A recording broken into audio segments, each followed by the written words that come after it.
ఇప్పుడు మనం ఉన్న ఏరియా జునాగఢ్. ఇది గుజరాత్లో ఉంటుంది. ఇక్కడికైతే నేను వచ్చేసరికి 11 అయింది. అందువల్ల రైల్వే స్టేషన్కి వెళ్ళిపోయాను. మరుసటి రోజుకి నాకైతే ట్రైన్ టికెట్ ఉంది, రిజర్వేషన్. అందువల్ల 50 రూపీస్ పెట్టి ఆ టికెట్తో ఒక రూమ్ అయితే తీసుకున్నాను. ఎర్లీ మార్నింగ్ 3:30కి లేచి నేను గిర్నర్ అనే కొండకి ట్రెక్కింగ్ బయలుదేరాను. స్టేషన్ నుంచి ఎగ్జాక్ట్గా 4 o'clock అయితే నేను ఆటో ఎక్కేసాను. అగో ఆ లైట్స్ కనబడుతున్నాయి కదా, అదే ట్రెక్కింగ్ ప్లేస్. అయితే నేను బ్యాగ్ కింద 100 రూపీస్ ఇచ్చి అక్కడ పెట్టి ట్రెక్కింగ్ అయితే మొదలు పెట్టేశాను.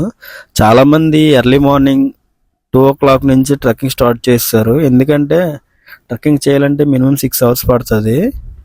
ఒకవేళ లేట్ అయితే సూర్యుడు వచ్చాడంటే కొండ కాబట్టి కొంచెం వేడిగా ఉండి కాళ్ళే కాలిపోతాయి. ఎందుకంటే ఎవరు చెప్పులే వేసుకోలేదు, కాళ్ళు జారితే మళ్ళీ ప్రమాదం అని చెప్పి. అయితే చీకట్లో వెళ్ళడం వల్ల అయితే వ్యూస్ ఏం సరిగ్గా కనలేదు. కానీ కిందకి చూస్తే మాత్రం భయం వేసేది. ఎందుకంటే మెట్లు చాలా పైకి స్నో తిన్నగా ఉండేటట్టు ఉండేవి. అయితే కొంత టైం అయిన తర్వాత ఎర్లీ మార్నింగ్ సూర్యుడు ఈ ఆరెంజ్ కలర్లో వచ్చినప్పుడు కొండ చుట్టూ అదే వాతావరణం సూపర్గా అనిపించింది. కొంచెం పైకి వెళ్ళిన తర్వాత ఒక ఆర్చ్ కనిపించింది. అయితే మ్యాక్సిమం వచ్చేసామేమో అనుకున్నాను, కానీ కాదు.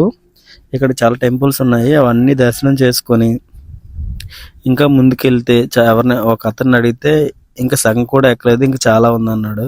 బాబాయ్ అనిపించింది ఇంకా సగం కూడా ఎక్కలేదని. యాక్చువల్లీ ఏంటంటే సిగ్నల్స్ లేవు, లేకపోతే మన మ్యాప్ చూసుకుంటే తెలిసేది.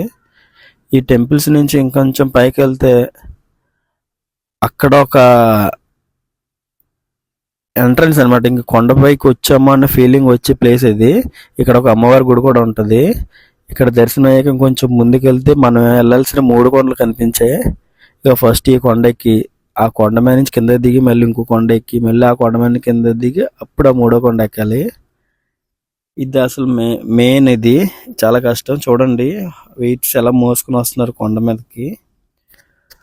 అయితే మొత్తానికి అయితే ఒక్క కొండపైకి అయితే ఎక్కాను. అక్కడి నుంచి ఇక్కడ వరకు 2వ కొండ కూడా ఎక్కేసాను. ఇక ఈ కిందకి దిగి ఇప్పుడు మెయిన్ ఆ పైకి వెళ్ళాలి. అక్కడ దత్తాత్రేయ స్వామి ఉంటాడు. ఆ కొండ మీదకి వెళ్ళడానికి ట్రెక్కింగ్ అంతా చిన్న చిన్న పిల్లల్ని తీసుకుని కూడా చాలా మంది వస్తున్నారు, మొక్కుకుంటారు కదా వాళ్ళు. ఇక్కడ నుంచి అయితే చాలా డౌన్ దిగాలి, చాలా స్పీడ్గా వెళ్ళిపోవచ్చు. ఇక్కడ నుంచి మళ్ళీ ఎంత డౌన్ దిగుతామో మళ్ళీ అంత పైకి ఎక్కాలి. ఇగో చూడండి అదంతా మనం దిగిన డౌన్.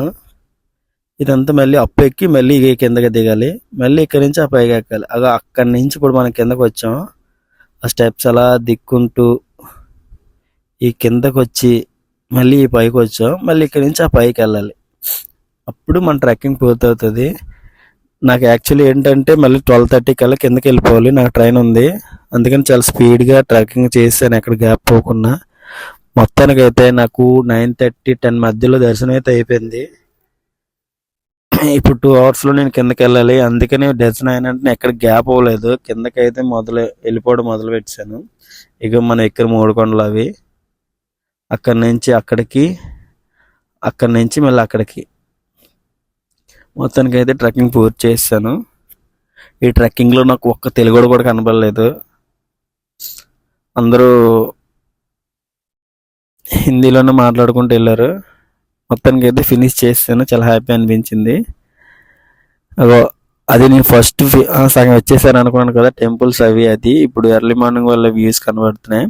యాక్చువల్లీ సగం కొండ వరకు అయితే రోప్వే ఉంటుంది. ఇది ఏంటంటే సగం వరకు ఉంటుంది, అక్కడి నుంచి ఎవరైనా సరే మళ్ళీ నడుచుకుంటూ ఎక్కాలి. రోప్వేకి ఒకవైపు 500. అది స్టార్ట్ అయ్యేటప్పటికి మార్నింగ్ 8 or 9కి స్టార్ట్ అవుతుంది. చూడండి చాలా రోప్వేలో చాలా తిరుగుతూనే ఉన్నాయి. అలా కంటిన్యూగా ఎంతమంది వస్తున్నారో, చాలా ఎక్కువ మంది వస్తున్నారు. మొత్తానికైతే కిందకైతే వచ్చేసాను. ట్రైన్ అవ్వడం వల్ల చాలా స్పీడ్గా ట్రెక్కింగ్ అయితే పూర్తి చేసుకున్నాను, ఎక్కడో ఆగలేదు. అక్కడి నుంచి ఇక్కడ వరకు ఎక్కడ ఆగకుండా కంటిన్యూస్గా వాక్ చేసుకుని వచ్చేసాను. ఇప్పుడైతే నేను రైల్వే స్టేషన్కి వచ్చేసాను. రైల్వే స్టేషన్ నుండి ట్రైన్ ఎక్కి నెక్స్ట్కి బయలుదేరిపోయాను.